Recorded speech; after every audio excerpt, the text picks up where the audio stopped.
So let's conclude by exploring voice integration therapy. You discuss a dream you had that validated your vocation of working with the voice. Can you tell us about that?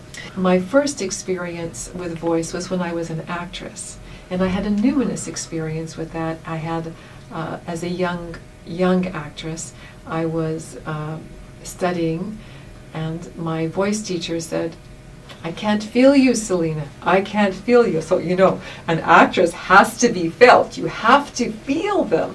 People have to feel you.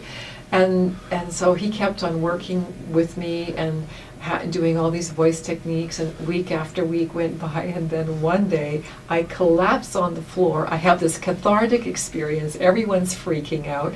Inside of me, I'm crying, I'm screaming, I'm laughing. I have this sexual energy that's searching through my body. I don't know what's happening. I don't know what's going on. And no one else did either. And, after a couple minutes, it subsided, and I just started to cry, and everyone left me in the corner of the room just to cry and sob and gave me a lot of Kleenexes. And after that, my whole life changed, Lon. Everything was different.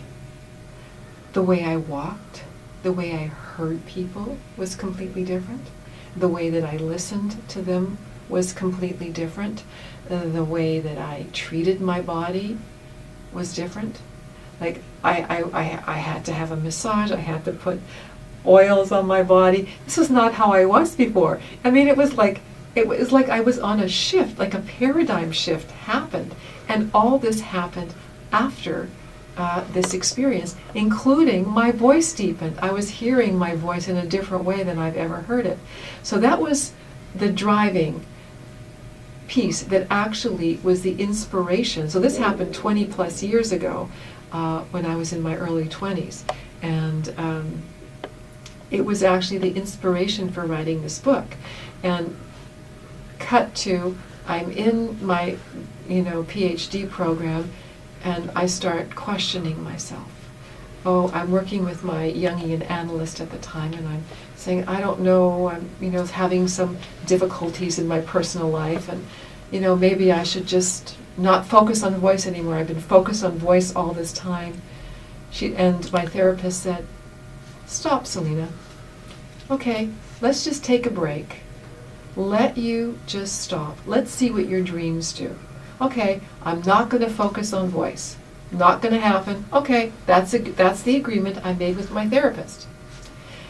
Boom, that night. I always dream in black and white. That night, I dreamed in color. I had this image of this huge painting in pink, purple, and blue. And in the center was a circle, and in the circle, etched, like burnt in, was the word voice. Now, that's clearly a message from my soul. I couldn't have created it. And that's the cover of the book. I have that image. I did not do it because I'm not an artist. But the people who designed my book cover created my book cover from an internal image. That's why that image is on the book. It is my image. And it is an image is why I wrote the book, and it's honest and it's truthful and it's coming from my soul. It's really authentic and really real. So that's how I started voice therapy, and of course I wrote the book on the transformational power of voice. And gosh, what is voice therapy? So let me tell you about what that is. It's where it is not a treatment on its own. It is an adjunct treatment to anything else, to every other kind of treatment. So it's not to be on its own. It is to be along with psychotherapy or clinical psychology. It is a separate adjunct to have. What I do is I talk about blocks that are in people's voices. So I ask people, do you like your voice? I'm going to ask you right now, do you like your voice? I like it more than I did 10 years ago. Great. That is just telling me that you are growing, and I like that. A lot of people, when I ask them, do you like your voice, they say, no, I don't really like it.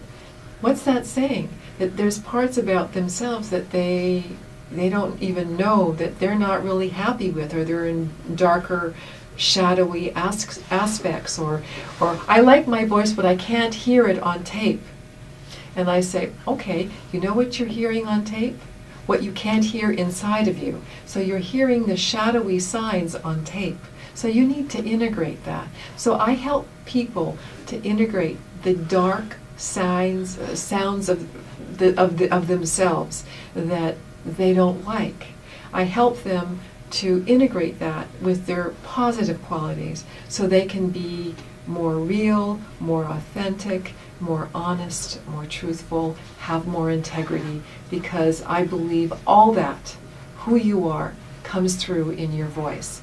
And that's why I develop these techniques, and I use movement therapy, art therapy, and voice therapy.